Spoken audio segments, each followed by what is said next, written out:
తండ్రి, మీ ఘనమైన శ్రేష్టమైన నామమునకు వందనాలు చెల్లించుకుంటున్నాం. మరి ఒకసారి నా ప్రభువా, ఇదిగో తండ్రి, నువ్వు ప్రేమించుచున్న ఈ ప్రేయర్ వారియర్స్తో ప్రభువా కలిసి ప్రభుని స్తుతించడానికి, మీతో సహవసించడానికి, మీ వాక్యమును ధ్యానం చేయడానికి ఇచ్చిన ఈ శ్రేష్టమైన సమయాన్ని బట్టి మీకు వందనాలు చెల్లించుకుంటున్నాను తండ్రి. దేవా, మీకు స్తోత్రం ప్రభువా. దేవా, ఇదిగో లోకమంతా బిజీగా ఉంది ప్రభువా, మాకైతే ఈ గొప్ప భాగ్యాన్ని మీరిచ్చారు ప్రభువా. మరి స్త్రీలుగా నాయన ఉదయకాలమే ఎన్నో పనులు ఉంటాయి, కానీ వాటన్నిటినీ ప్రక్కన పెట్టి నీకు సమయం ఇవ్వడం, నీ సన్నిధిలో గడపడం ఎంతో ఆశీర్వాదకరం ప్రభువా. దేవందరిని బట్టి మీకు స్తోత్రాలు చెల్లించుకుంటున్నాను. ఈ సమయము కొద్ది సమయం ఈ వాక్యాన్ని మేము ధ్యానించుకోవడానికి సిద్ధపడుతున్నాం. మీ ఆత్మను మాపై కృమ్మరించండి, మా హృదయాలను తెరవండి ప్రభు, మమ్మల్ని బలపరచండి ప్రభు. మీకు వందనాలు. ముఖ్యంగా నాయన దేవ 2025 సంవత్సరం ఇంటి కాలంలోనికి మీరు మమ్మల్ని ప్రవేశపెట్టారు ప్రభు. మొదటి దినముగా మేము నాయన ఇవ వాక్యాన్ని ధ్యానించుకోబోతున్నాం. ముఖ్యంగా ప్రభు ఈ గ్రూప్ సభ్యులందరూ ప్రభు ఈ 40 దినాలు ప్రభు నాయన మీతో గడపాలని తండ్రి, మీతో నాయన సహవసించాలని, మీలో బలపడాలని ఆశపడుతుంటుండగా వారి ఆశను మీరు ఫలింపచేయండి, తృప్తిపరచండి ప్రభు. నాయన ప్రతి దినము నీ బిడ్డలతో మీరు ఉండమని వేడుకుంటున్నాను. స్తోత్రం తండ్రి. నూతనమైన విషయాలను మాట్లాడండి ప్రభు. లోతైన ఆత్మీయ అనుభవాలు బిడ్డలకు దయచేయమని ప్రార్థన చేస్తున్నాను. వందనాలు, స్తోత్రాలు చెల్లించుకుంటూ మరి ఒకసారి నా ప్రభు మమ్మల్ని అందరినీ ఈ సమయాన్ని మీ యొక్క వాక్యమును నాయన మీ యొక్క హస్తాలకు అప్పగించుకుంటూ యేసుక్రీస్తు పరిశుద్ధమైన నామములో ప్రార్థించి వేడుకొనుచున్నాము తండ్రి. ఆమేన్. దేవుని ఘనమైన నామమునకు మహిమ కలుగును గాక. ప్రేయర్ వారియర్స్ అందరికీ ప్రభు నామములో శుభములు వందనములు తెలియజేస్తున్నాను. మరి ఒకసారి మీతో కలిసి మరి దేవునితో సహవసించడం, దేవుని వాక్యాన్ని షేర్ చేసుకోవడానికి దేవుడిచ్చిన అవకాశాన్ని బట్టి దేవునికి నేను కృతజ్ఞతాస్తుతులు చెల్లించుకుంటూ నన్ను ఇన్వైట్ చేసిన సౌజన్యకు కూడా నేను దేవుని నామములో వందనాలు తెలియజేస్తూ ఉన్నాను. మరి ఈరోజు మనకి లెంట్ స్టార్ట్ అవుతుంది, మనందరికీ తెలుసు. మన పితరులు భక్తులు ఎంతో ఆలోచించి ప్రార్థనాపూర్వకంగా ఈ క్రైస్తవ ప్రపంచం, క్రైస్తవ ప్రజలు, క్రైస్తవ సంఘాల యొక్క క్షేమార్థమై ఈ లెంట్ అనగా మండల కాలమును, ఈ 40 డేస్ను, ఈ చక్కని నియమావళిని అమలులోనికి తీసుకుని వచ్చారు. మనం చూస్తే ఈ బిజీ లైఫ్లో పరుగులు పెడుతున్న ఈ లోకంలో ఒక్కసారి ఆగి మనల్ని మనం పరిశీలించుకోవడానికి, ఆధ్యాత్మికంగా బలపడడానికి, దేవునికి అతి సమీపంగా చేరడానికి క్రైస్తవులకు ఈ లెంటు కాలం ఒక దీవెనకరమైనదని నేను నమ్ముతున్నాను. 40 రోజులు ఒక నియమంగా పెట్టుకుని సంఘాలుగా, సహవాసాలుగా కూడుకొని దేవునిని ఆరాధించడం, దేవుని వాక్యం ధ్యానం చేయడం, దేవునికి ప్రార్థనలు చేయడం, ఇది ఒక గంభీరమైన సమయం. ఇది దేవునికి ఇంపైన విషయంగా మనం చెప్పవచ్చు. ఎందుకంటే ఇది సామాన్యమైన విషయం కాదు. ప్రతిరోజు దేవునిలో గడపడం అంటే ఇది ఒక ప్రత్యేకమైన సమయంగా, దీవెనకరమైన సమయంగా ఉందని మనం అర్థం చేసుకోవచ్చు. ఇంకా ఈరోజు భస్మ బుధవారం, మొదటి రోజు మనకి మండలకాలం స్టార్ట్ అవుతుంది. భస్మ బుధవారం అంటే, భస్మం అంటే బూడిద అని అర్థం. బూడిద పాత నిబంధన కాలంలో మనం చూస్తే అది ఉపవాసానికి గుర్తుగా ఉంది, పశ్చాత్తాపానికి గుర్తుగా ఉంది. మనం చూడొచ్చు, నినివే పట్టణస్థులు మరి దేవుడు మరి చేయబోయే నాశనాన్ని నుంచి తప్పించుకోవడానికి వాళ్ళు బూడిద పూసుకుని ఉపవాసం ఉన్నారని మనందరికీ తెలుసు. అయితే ఈ ఈ ఈ కాలంలో చాలామంది ఉపవాసం ఉండాలని ఒక దీక్ష పొందుతారు, లేదంటే ఒక నియమం పెట్టుకుని ఉపవాస ప్రార్థనలు చేసుకుంటూ ఉంటారు. మన పరిశుద్ధ గ్రంథంలో చూస్తే కీర్తనల గ్రంథం 51వ సంకీర్తన 17వ వచనంలో ఒక చక్కని మాట ఉంది. విరిగి నలిగిన మనసే దేవునికి ఇష్టమైన బలి. మనకి లెంట్ అంటే అర్థం ఏంటంటే చీల్చబడుట, చిగురించుట అని అర్థం. ఒక విత్తనం చూడండి, అది భూమిలో పాతిపెట్టబడినప్పుడు అది చీల్చబడుతుంది. తర్వాత అది చిగురిస్తుంది, అది మొక్కగా మొలకెత్తుతుందన్నమాట. అలాగా లెంటు కాలం ఉందని మనకి అర్థం చేసుకోవచ్చు. అంటే విరిగి నలిగిన మనసు, మన మనసు పశ్చాత్తాపంతో విరిగి నలిగిన మనసుగా ఉంటే అది దేవుడు అంగీకరించే బలిగా ఉంది. మరి చక్కని వాక్యాలు మనకి ఇవ్వబడినాయి. మరి ఈరోజు మనకి వాక్య భాగాలు మనం చదువుకున్నాం. పరిశుద్ధుడైన మత్తయి వ్రాసిన సువార్త 6వ అధ్యాయము 16వ వచనం నుండి ఉపవాసం ఎలా ఉండాలి. ఉపవాసం ఒక్కొక్కరు ఒక్కొక్క రకంగా ఉంటారు, వారి వీలును బట్టి, వారికి ఉన్న ఆరోగ్య పరిస్థితిని బట్టి. అయితే ఇక్కడ మనకు చక్కటి ఇన్స్ట్రక్షన్స్ ఇవ్వబడినాయి మత్తయి సువార్తలో. ఏమనంటే, మరి మనం ఉపవాసం ఉన్నప్పుడు మనుషులు కనబడాలని కాదు, పబ్లిక్ చేయాలని కాదు. మన ఉపవాసం ఉండడు, మన యొక్క ఆ ప్రార్థన, మన యొక్క అంగలార్పు, మన రోదన మన పరలోకపు తండ్రి చూస్తే చాలు. అలాగే చేయాలి. కానీ ఏదో మనం నీరసంగా మేము కాబట్టి ఉపవాసం ఉన్నామని చెప్పుకోవడానికి, మనుషుల ముందు గొప్ప చేసుకోవడానికి కాదు అని స్పష్టంగా మనకి వాక్యం తెలియజేస్తుంది. ఇక రెండవ వాక్య భాగం చూస్తే పాత నిబంధన పాఠ్యభాగం యోవేలు గ్రంథం 2వ అధ్యాయం 12వ వచనం నుండి మనం చదువుకున్నాం. ఇప్పుడు మనందరం ఆ వాక్య భాగాన్ని చదువుకున్నా విన్నాం. ఇప్పుడైనను మీరు ఉపవాసం ఉండి కన్నీరు విడుచుచు దుఃఖించుచు మనఃపూర్వకముగా తిరిగి నా యొద్దకు రండి. ఏంటి ఇప్పుడైనను తిరిగి నా యొద్దకు రండి అంటున్నారంటే, ఆల్రెడీ మనం ఒకసారి వచ్చాము, మరలా దూరం అయిపోయాము.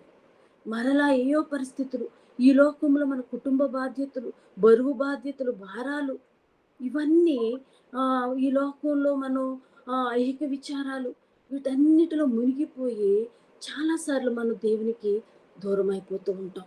వాటి వల్ల ఎన్నో నష్టాలు మనం ఎదుర్కోవాల్సి వస్తుంది, ఎంతో శిక్షను మనం పొందుకోవాల్సి వస్తుంది, ఎంతో గలిబిలి మన జీవితాల్లో చోటు చేసుకుంటుంది. అలాంటి పరిస్థితుల్లో ఇక్కడ ఒక పిలుపు ఇవ్వబడింది. ఇప్పుడైనను, ఇప్పుడు కూడా సమయం మించిపోలేదు, ఇప్పుడైనను మీరు ఉపవాసం ఉండి కన్నీరు విడుచుచు దుఃఖించుచు మనఃపూర్వకముగా తిరిగి నా యొద్దకు రండి అని చక్కని మాట. మరి అలా మన ఆయన దగ్గరికి వెళితే ఇక్కడ యెహోవా వాక్కు, మీ దేవుడని యెహోవా కరుణావాశ్చర్యములు గలవాడును శాంతమూర్తియు అత్యంత కృపగలవాడునై ఉండి తాను చేయనుద్దేశించిన కీడును చేయక పశ్చాత్తాపపడును గనుక మీ వస్త్రములను కాక మీ హృదయములను చింపుకొని ఆయన తట్టు తిరుగుడి. మన నినివే పట్టణం గురించి మనం మాట్లాడుకున్నాం. వాళ్ళు అలాగే మరి వాళ్ళు పశ్చాత్తాపంతో ప్రార్థన చేసి మరి దేవుని సన్నిధిలో ఉపవాసం ఉండి పశువులతో సహా ఉపవాసం ఉన్నప్పుడు ఆయన మరి చెయ్యాలనుకున్న కీడును చేయలేదంట. ఆయన పశ్చాత్తాపపడ్డాడు. ఆ పట్టణాన్ని, ఆ ప్రజలను ఆయన రక్షించినట్లు మనం చూస్తాము. ఇది మనకి మరి మీ దేవుడని యెహోవాకు తగిన నైవేద్యమును ప్రాణార్పణమును మీకు దీవెనగా అనుగ్రహించును. అనుగ్రహింపడని ఎవడు చెప్పగలడు? ఎంత చక్కని పవర్ఫుల్ వర్డ్స్ మన ముందు ఉన్నాయి. కాబట్టి ఒక ఉపవాసం ఈ రోజుల్లో చాలా చోట్ల లెంటుని విమర్శించే మాటలు వినబడుతున్నాయి. మరి ఎంతోమంది సేవకులే లేకపోతే లోకంలో ఎంతోమంది ఈ లెంటుని విమర్శిస్తూ ఉంటారు. కానీ మిగిలిన 325 రోజులు ఏం చేస్తారు?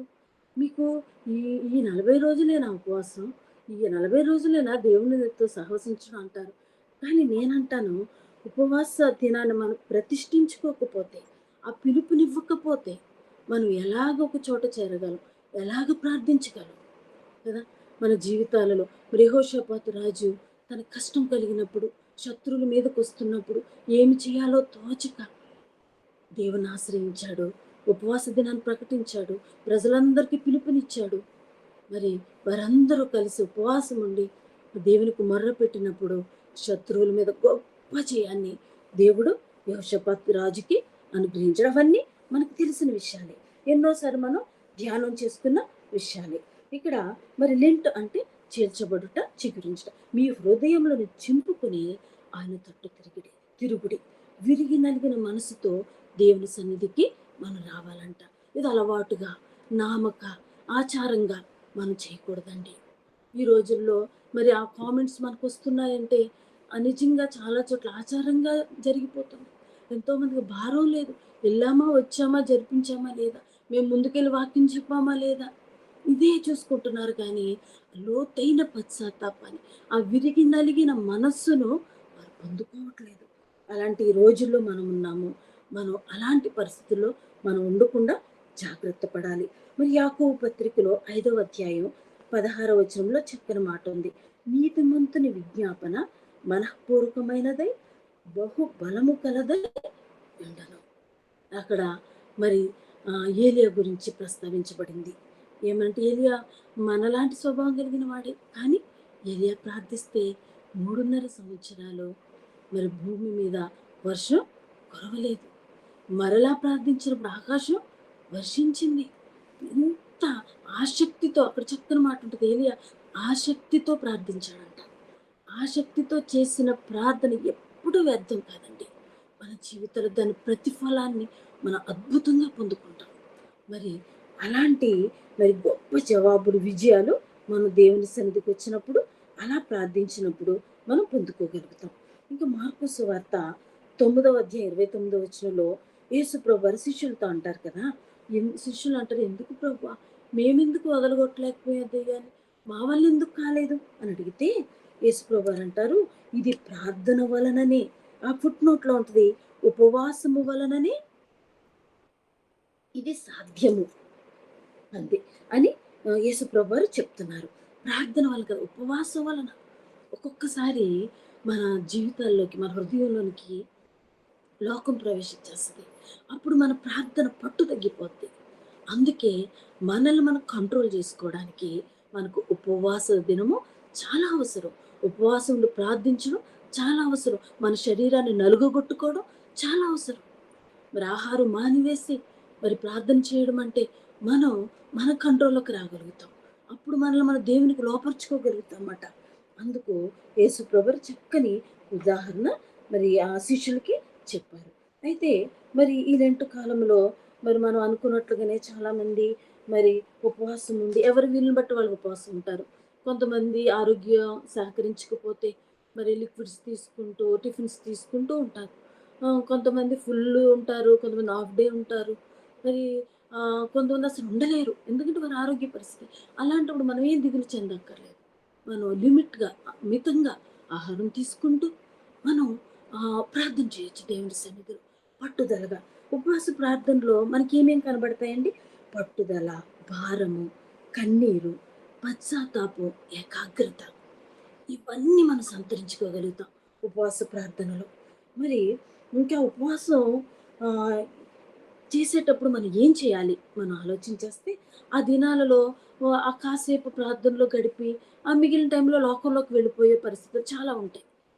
లోకానుసారంగా, లోకానుసారమైన మాటలు మాట్లాడుతూ, లోకానుసారం పనులు చేసుకుంటూ ఉంటారు. పనులు చేసుకోవచ్చు. కానీ మనం ఆ దినాలలో ప్రత్యేకంగా మనం నియమించుకున్న ఆ ఉపవాస దినాలలో మనం ఏం చేయాలంట? ఎక్కువ సమయం వాక్యం చదువుకోవాలంట. వాక్యం చదవడం ఎంతైనా మనకు మంచిది. ఎందుకంటే దేవుని వాక్యము మనల్ని అన్ని రీతులుగా బలపరుస్తది. మరి ఈ సంవత్సరం నేనైతే ఒకటనుకున్నాను. మరి మనం ఎన్నో పనులు చేసుకొని ఎంతో టైం వేస్ట్ అవుతూ ఉంటది కదా! మనం ఎందుకు దేవుని వాక్యానికి ప్రిఫరెన్స్ ఇవ్వకూడదు అని చెప్పి ప్రతి సంవత్సరం మనం కంటిన్యూ‌గా వాక్యం చదువుకుంటున్నప్పటికీ, మరి ఈ సంవత్సరం ప్రత్యేకంగా అనుకుని ఎన్ని పనులున్నా సరే, ప్రభువా రోజుకొక బుక్ నేను చదవాలి అనుకున్నా. అలాగ 2 మంత్స్‌లో బైబిల్ కంప్లీట్ చేయాలని నేను డిసెంబర్ 31 నేను అనుకుని దాన్ని టైమ్ టేబుల్ కూడా నేను వేసేసుకున్నాను. అయితే నేను చదవగలనా లేదా? నాకు ప్రోగ్రామ్స్ ఉంటే, లేకపోతే అనుకూలంగా పరిస్థితి లేకపోతే నేను చదవలేనేమో అని ఒక భయం కూడా ఒక ప్రక్కన ఉంది. కానీ మరింత పట్టుదల పెరిగింది. నిజంగా ఈ మంత్‌లో నాకు చాలా రోజుకొక ప్రోగ్రామ్ లాగా ఖాళీ లేకుండా ఉంది. అయినా సరే నేను పట్టు వదలకుండా రోజుకొక బుక్‌లా చదివి మొన్న నేను ఫిబ్రవరి 28కి కంప్లీట్ అవ్వాల్సిన బైబిల్ ఫిబ్రవరి 26కే నేను కంప్లీట్ చేసేసుకున్నాను ఒకసారి. వెంటనే నేను మరలా బైబిల్ స్టార్ట్ చేశాను. ఈ విధంగా చదవాలని నాకు అనిపించింది. అలా చదవడం వలన మనం లోక విషయాల మీద ఎక్కువ కాన్సంట్రేట్ చెయ్యం. అనవసరమైన విషయాలు మనలోకి రావు. వాక్యమే, వాక్యమే, వాక్యమే ఉంటుంది మన హృదయంలో, మన ఆలోచనలు, మన తలంపుల్లో. మరి ఎంత లేదన్నా ఆ వాక్యం మనలో కార్యాలు చేస్తది. మరి దేవుని వాక్యానికి చాలా పవర్ ఉందండి. అన్ని రీతులుగా అది మనల్ని బలపరుస్తది. మరి శారీరకంగా, మానసికంగా, ఆధ్యాత్మికంగా మనం అనుకుంటాం బైబిల్ చదవడం, ప్రార్థన చేసుకోవడం ఒక ఆత్మీయంగానే కదా! మరి మిగిలిన పనులు బోలెడున్నాయి కదా! మరి అవన్నీ ఎవరు చేస్తారు? అవి కూడా చేసుకోవాలి కదా! అవి కూడా మనం చేసుకుంటాం గానీ, అవి చేసుకునేటప్పుడు కూడా మనలో దేవుని వాక్యమే ఉండాలి. కాబట్టి దేవుని వాక్యం ఎంతటి రోగాన్నైనా స్వస్థపరచగలదంట.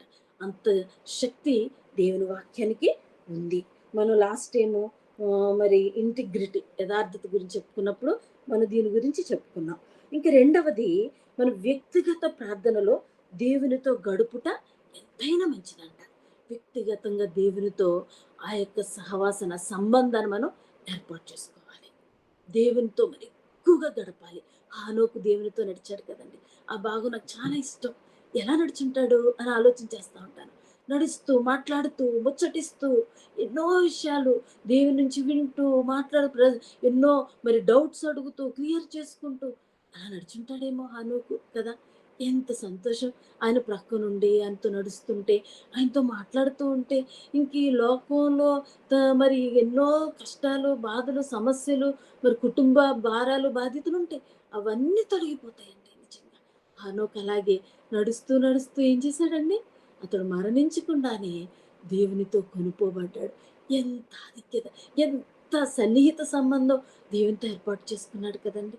మనం కూడా ఈ ఉపవాస దినాలలో అలాగ మనం దేవునితో సంబంధాన్ని ఏర్పాటు చేసుకోవాలి. ఇక మూడవది ఆత్మ సంబంధమైన విషయాలపై మనసును కేంద్రీకరించాలంట. మనం ఆహ్, అనవసరమైన మాటలు అస్సలు మాట్లాడకూడదండి.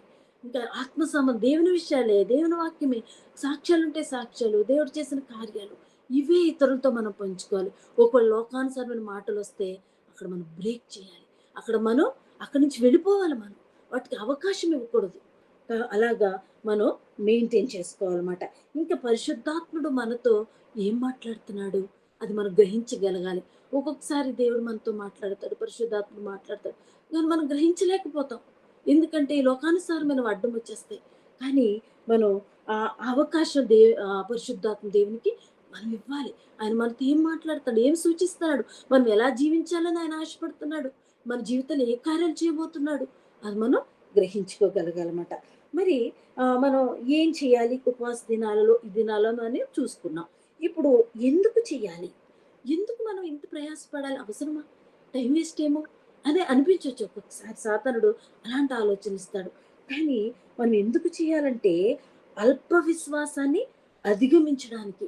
మత్తయి సువార్త 17 అధ్యాయంలో 19-21 వచనాలు చదువుకుంటే అల్ప విశ్వాసాన్ని అధిగమించడానికి మనం చేయాలి. తర్వాత విశ్వాసంలో మనం అభివృద్ధి చెందాలి. ఇది సరిపోతుందిలే. ఆ రోజుకి ప్రార్థన చాలు, ఈ వాక్యం చాలులే, ఒక అధ్యాయం చదువుతున్నాం కదా సరిపోద్దులే.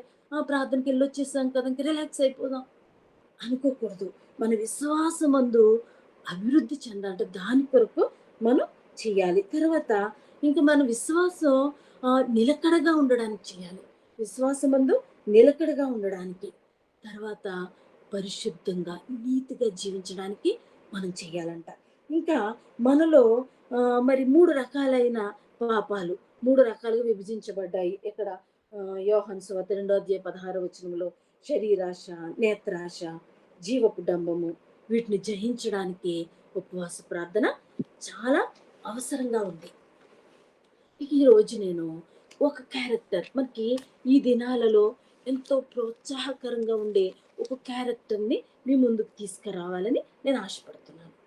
అదేంటంటే సమూయేలు రెండో గ్రంథం 21వ అధ్యాయము మొదటి 14 వచనాల్లో అక్కడ ఒక మనకు స్త్రీ కనబడుతుంది. దీని ముందు నేను ఇంట్రడక్షన్ కొంచెం చెప్తాను అర్థం అవ్వడానికి.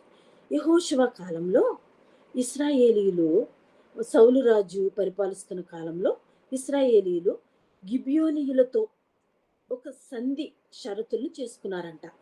ఏమనంటే, ఇదిగో మీరు మా మధ్యలో నివసించొచ్చు.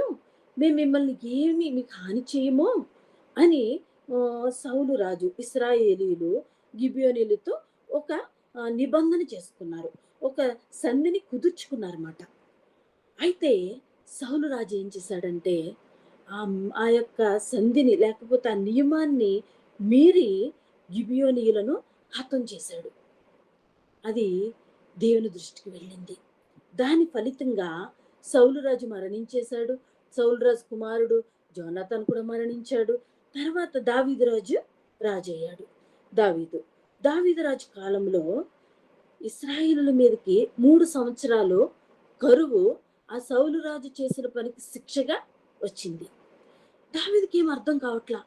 ఏంటి కరువు అని. వెంటనే దావీదు యెహోవాకు మనవి చేశాడు.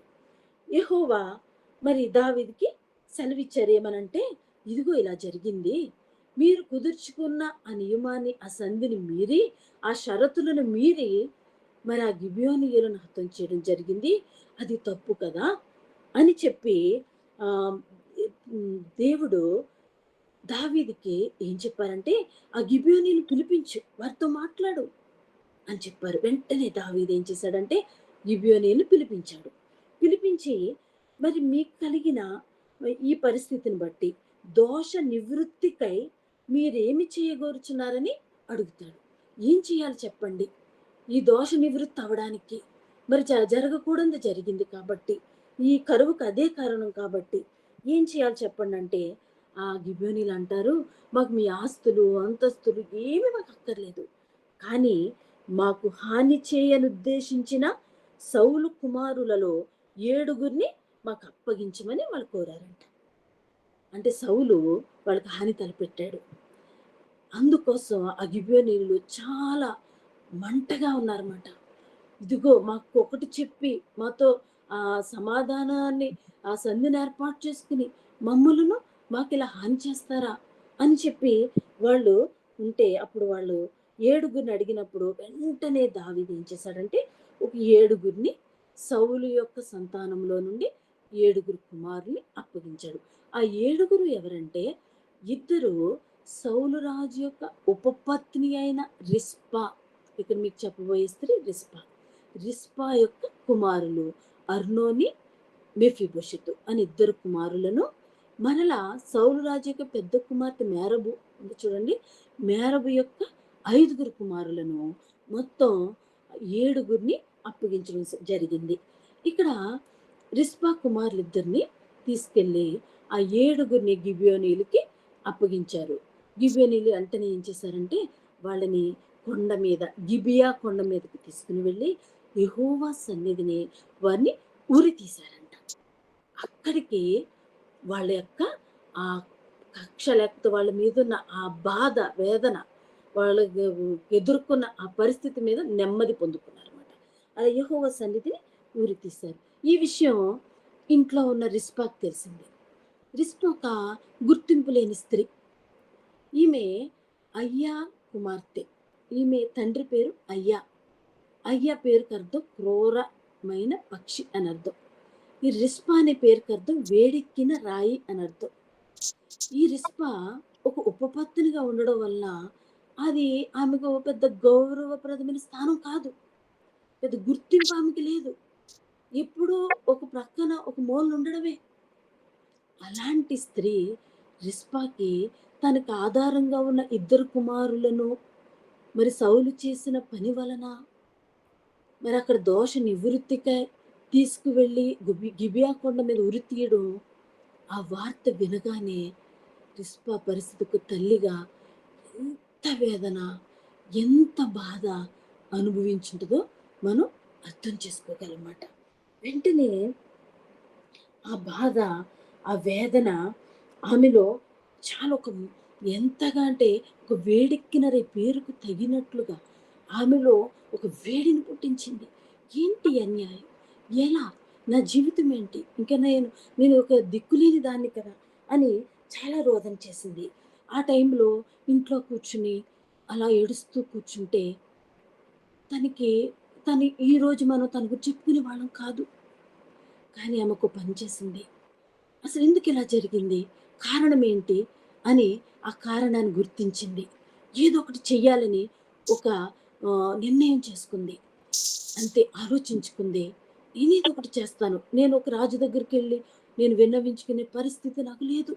నా మాట ఎవరు వింటారు? నన్నెవరు పట్టించుకుంటారు? ఈ విషయంలో నన్నెవరు ఆదరిస్తారు? కాబట్టి నేను చెయ్యాల్సింది చేస్తాననుకుంది. అనుకుని తను గోనె పట్ట తీసుకుందంటండి. గోనె పట్ట తీసుకుని మీరు తర్వాత వాక్య భాగాలన్నీ చదువుకుంటే స్పష్టంగా మీకు అర్థమవుతదనమాట. టైం తక్కువ కాబట్టి నేను చెప్పుకెళ్ళిపోతున్నాను.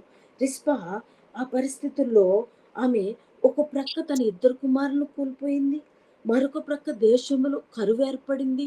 మరొక ప్రక్క సౌలు రాజు కుటుంబానికి గొప్ప అవమానం కలిగింది. అక్కడ సౌలు రాజు, జోనాతాన్ చనిపోతే వాళ్ళకి సమాధి చేయబడలేదండి. యూదా సాంప్రదాయంలో సమాధి చేయడం గౌరవప్రదంగా, మర్యాదగా మరి సమాధి చేయడం ఒక గౌరవప్రదమైన విషయం అది. అది ఒక మంచి పద్ధతి. కానీ అది జరగలేదు వాళ్ళకి. అక్కడ అవమానం, ఇక్కడ అవమానం, ఇలాంటి అవమానం. ఈ 3 తనలో మంటను పుట్టించాయి. వెంటనే ఆమె ఈ పరిస్థితిలో ఆమె తీసుకునే నిర్ణయం ఏంటో తెలుసా? ఒక గోనె పట్ట తీసుకుంది. తీసుకుని గిబియా కొండ మీదకి వెళ్ళిందండి.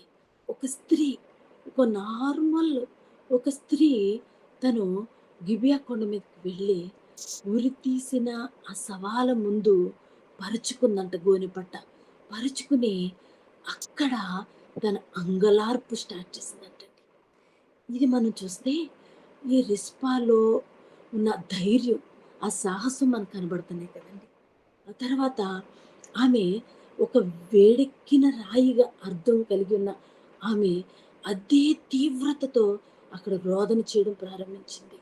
ఆ కొండ మీద ఎంత ఘోరమైన పరిస్థితులుంటాయంటే కంఫర్ట్స్ ఉండవక్కడ. సదుపాయాలుండవు. మనకు తెలుసు అది ఎలాంటి ప్రదేశమో. బైబిల్‌లో వ్రాయబడి ఉంది. ఆమె అక్కడుందంట ఏం చేస్తుందో తెలుసా అండి? పగలు ఆకాశ పక్షుల నుండి, రాత్రి క్రూర మృగాల నుండి ఆ శవాలను అవి తినకుండా కాపాడుతూ ఉందంట.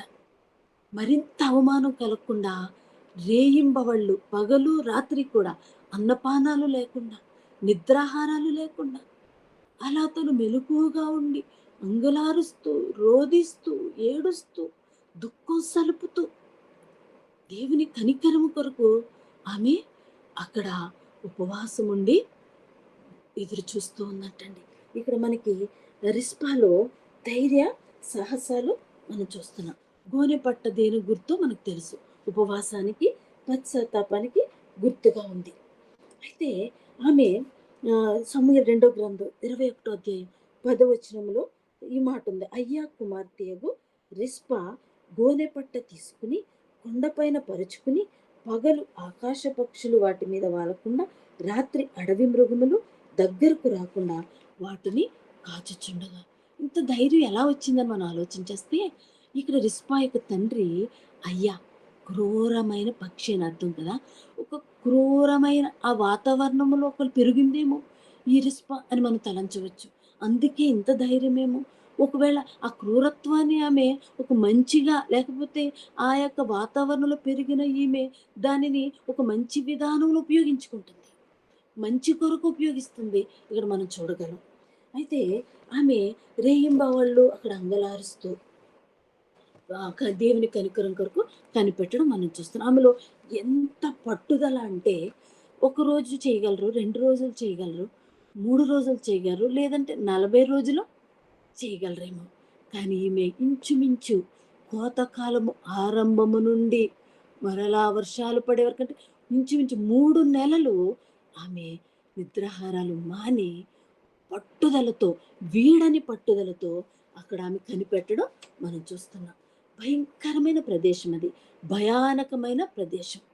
తర్వాత అక్కడ ఒంటరితనం, చీకటి, క్రూర మృగాల్ని ఒక స్త్రీ ఎదిరించగలదా అండి?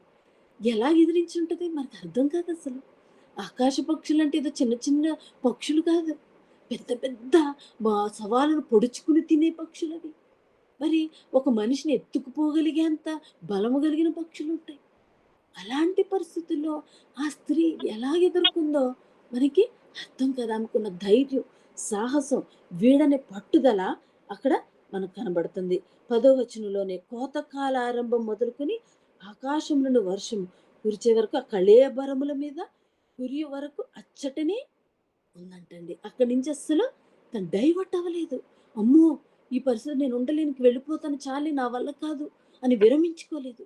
చాలామంది ఉపవాసం ప్రారంభ దినాలు చాలా మరి ఎంతో ఉత్సాహంగా స్టార్ట్ చేస్తారు. కానీ మధ్యలో వచ్చేటప్పటికి వీక్ అయిపోతారు. ఇంక మా వల్ల కాదులే, ఇది అవ్వదులే అని వెంటనే దాని నుంచి విరమించుకుంటారు. కానీ ఈమె చివరి వరకు అలాగా ఉందంట. అయితే ఈమె చేసిన ఆహ్, ఆ పని వాళ్ళు ఏంటి ప్రయోజనం? ఏం సాధించింది రిస్పా అని చూస్తే ఇదంటండి పాకిపోయింది. ప్రచారం అయిపోయింది. ఎక్కడి వరకంటే అంతఃపురంలో సింహాసనం మీద కూర్చున్న దావీదు రాజు వరకు వెళ్ళిపోయిందంట. దావీదు రాజు ఆ రోజు సౌలు రాజుకి 7 కుమారులను అప్పగించేశాడు. ఊరుకున్నాడంతే.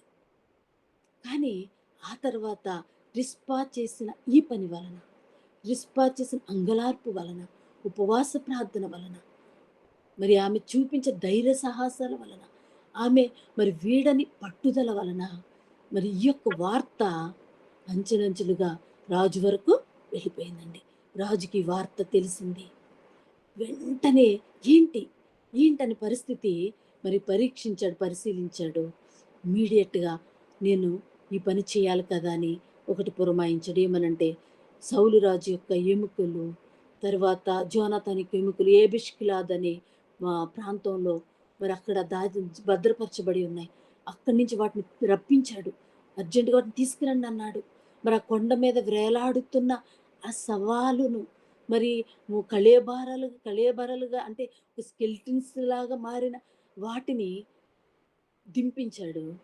మరి తీసుకొచ్చి వాటిని కీషు అంటే సౌలు రాజు యొక్క తండ్రి.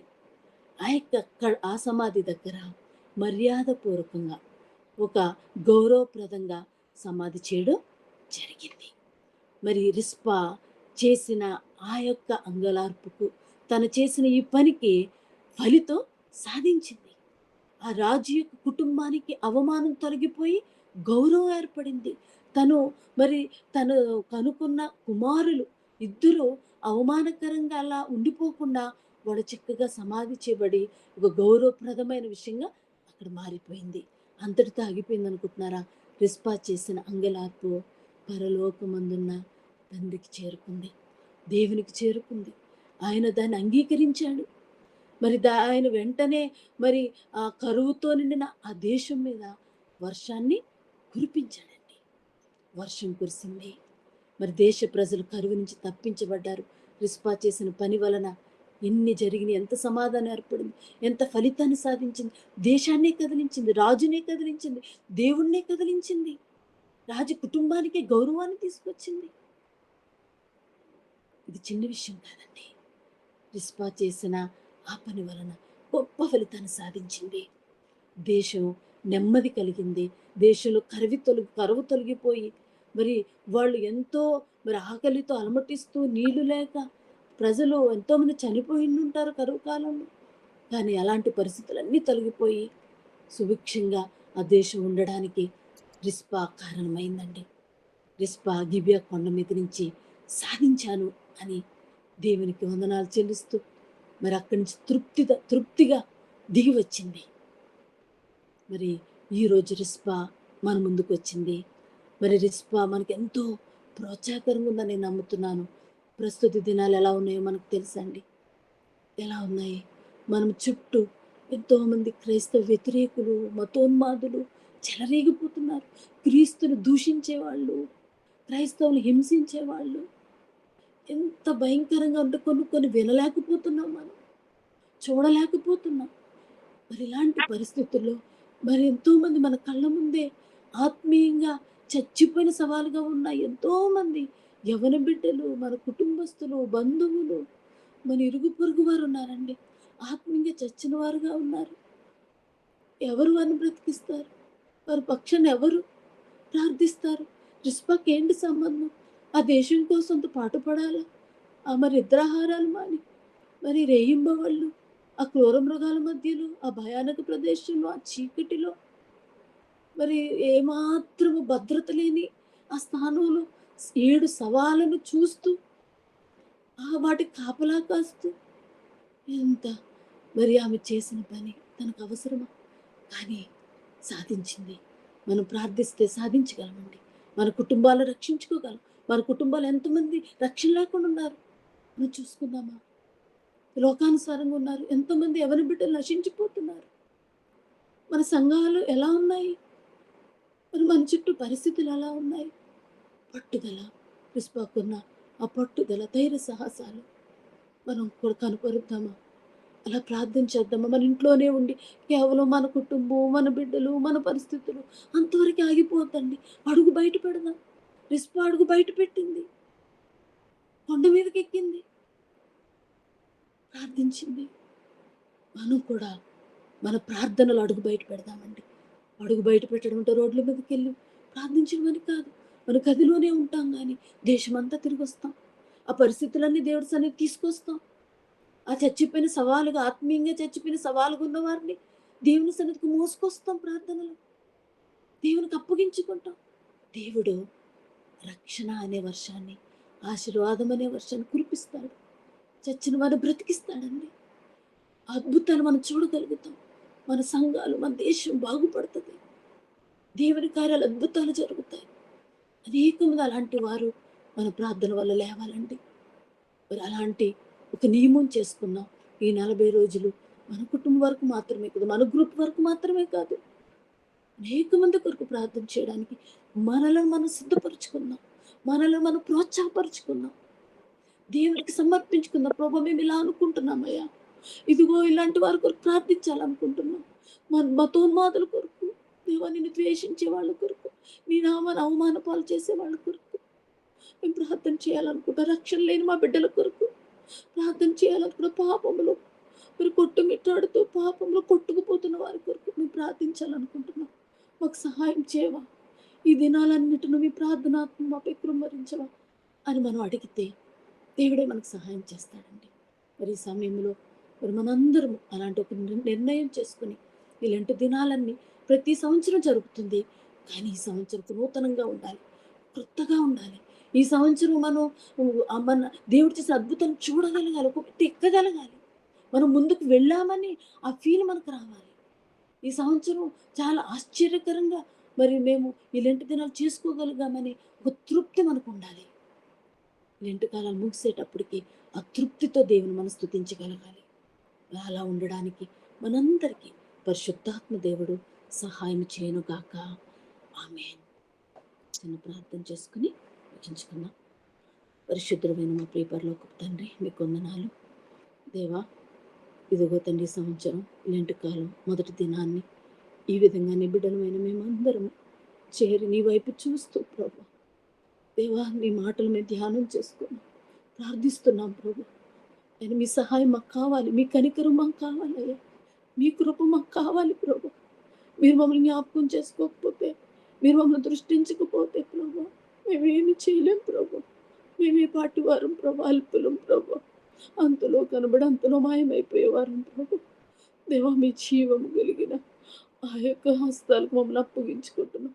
మమ్మల్ని నడిపించండి ప్రభా. ఈ దినము రిస్పాన్ మా ముందుకు తీసుకొచ్చారు. ఆమె చేసిన పని ఎంత అద్భుతంగా ఉంది ప్రభు. అవును తండ్రి, ఆమె చూపిన ధైర్య సాహసాలు, ఆ వీడని పట్టుదల, సాధించిన ఫలితము ఎంత అద్భుతం ప్రభా. ఆయన మీ సన్నిధిలో మేము చేసిన మరో ఒక్క ప్రార్థన కూడా, ఒక్క విజ్ఞాపన కూడా వ్యర్థం కాదని మేము నమ్ముతున్నాం ప్రభా. మరి ఈ కాలంలో ప్రభా అనేక అద్భుతాలు మేము చూడగలిగాం. రోజుకు ఒక అద్భుతంలాగా మేము చూడగలగాలి ప్రభా.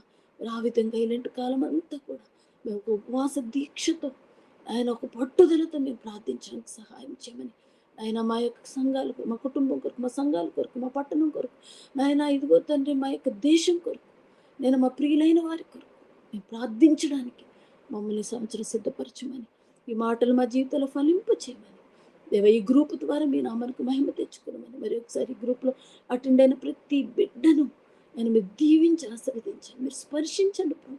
ఈ సన్నిధిని వారు అనుభవించగలగాలి, నీ ప్రేమను అనుభవించగలగాలి ప్రభు. దినదినము నాయన హానోకు ఎలాగైతే నీతో నడిచాడు అలా మేము నడవగలగాలి ప్రభు.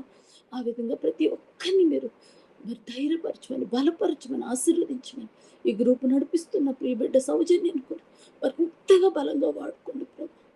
మంచి ఆరోగ్యాన్ని ఇవ్వండి ప్రభు. మరి ఉద్యోగంలో తోడుకోండి, కుటుంబాన్ని దీవించండి ప్రభు. ఈ గ్రూప్ నడిపించడానికి దినదినము బిడ్డను బలపరిచి వాడుకోమని దేవా ఇదిగో తండ్రి మీ చిత్తం మీద మరి ఒకసారి విధంగా కలుసుకుని మిమ్మల్ని ఆరాధించే వరకు మీ ఆత్మ కాపుదలకు మమ్మల్ని అందరిని అప్పగించుకుంటూ మీకే మహిమ ఘనత ప్రభావాలు ఆరోపిస్తాం నజరేయుడైన యేసుక్రీస్తు పరిశుద్ధమైన నామములో ప్రార్థించి వేడుకొనిచున్నాము తండ్రి. ఆమేన్.